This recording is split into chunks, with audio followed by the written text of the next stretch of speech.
Hi friends, I'm going to go on to the next section.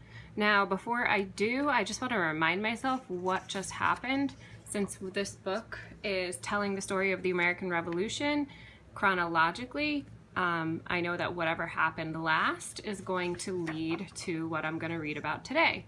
So I just want to remind myself what was going on by reading the last paragraph or so. Let's see. All right, so this was the chapter called Tar and Feathers. Let's see. The British government was outraged at the news. Parliament voted to send troops to get the Americans back under control. In 1768, a squadron of British warships sailed into Boston Harbor. 700 redcoats marched ashore and pitched their tents on Boston Common.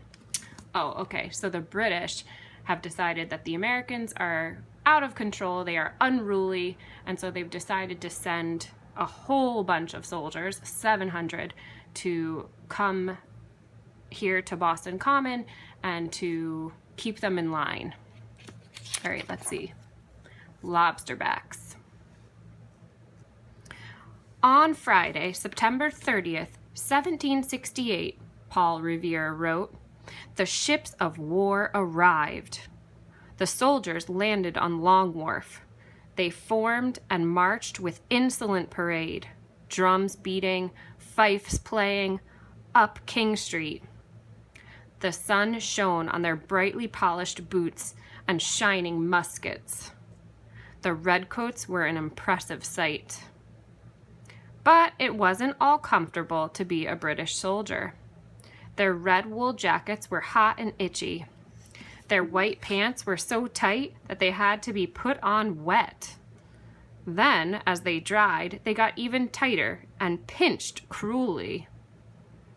A redcoat had to pass an inspection each morning. Washing wasn't necessary, but he had to shave. He had to clean and polish his boots, buttons, and buckles. Then he braided his hair in a long ponytail, powdered it with white flour, and dipped the end in animal grease. He smelled awful. Soldiering was a terrible life. Redcoats were paid only about 8 pence, equal to 2 cents a day. If they didn't keep their uniforms cleaned, they were whipped. A soldier who tried to desert was likely to be executed. Desert means you try to escape and abandon your, in this case, abandon your group. So a soldier who tried to desert was likely to be executed. So if you tried to get away from being a soldier and living this life, you would be killed. Sometimes he had to stand next to his coffin while the firing squad took aim at him. And if he escaped, Indians might be sent after him with orders to bring back his scalp. Life in the British Army was difficult, and redcoats were certainly not welcomed in Boston. Girls turned up their noses. Men sneered, and little boys ran after groups of red-jacketed soldiers screaming, "Lobsterbacks! Bloodybacks! Go home!" So, do you think you would have liked to have been a British soldier trying to keep the colonists in line? I don't think I would. All right, let's see what some of these illustrations are showing and teaching us. The uniform wasn't the only discomfort a redcoat endured. He had to carry all his belongings into battle with him. Besides his musket, musket balls, and bayonet, his weapons, he carried a knapsack stuffed with food, blankets, and camping gear. It was a heavy load. Wow, can you imagine having to fight with everything you own on your back? Let's check this part out. Sometimes a married redcoat was allowed to bring his wife and children along. They were given a small amount of food. In return, the women cooked, washed, and nursed sick and wounded men. Whenever the redcoats moved to a new camp, their families went with them. Little children were often present when bloody battles took place.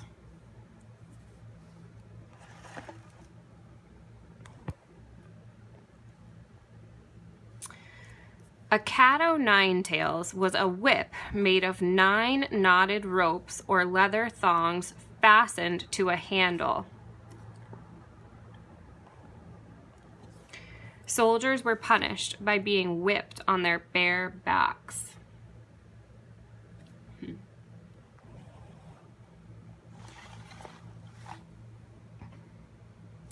Redcoats received very low pay. To earn extra money, some hired themselves out to farmers and storekeepers in their free hours.